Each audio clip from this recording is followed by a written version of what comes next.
Good afternoon, Mr. Chow. We'd like to know today the relevance of Internet of Things in our upcoming technological developments. What do you think? How important is Internet of Things these days?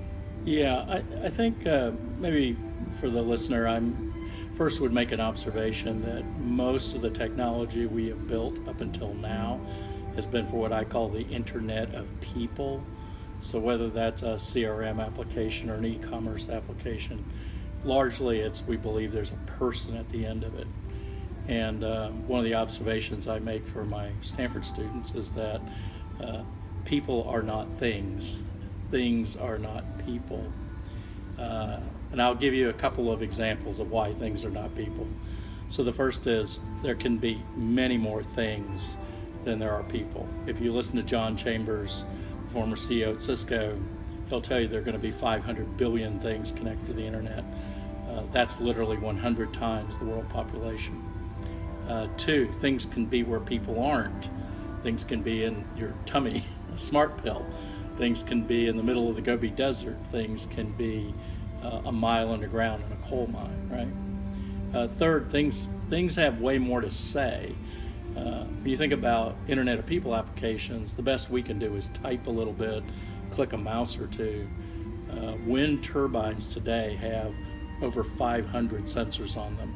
So they're able to tell you about barometric pressure and gas levels and bearing temperatures, all these sorts of things, right? And fourth, things can say it much more frequently. There's a coal mining machine called a longwall shearer. It's basically a football field long and 10 to 20 meters tall. It digs through a coal seam, and at the end of the day, if you get a roof collapse, you're going to bury that machine. So they put sensors on top of this machine in order to predict roof collapse. Those sensors run at 10,000 cycles per second, 10,000 hertz.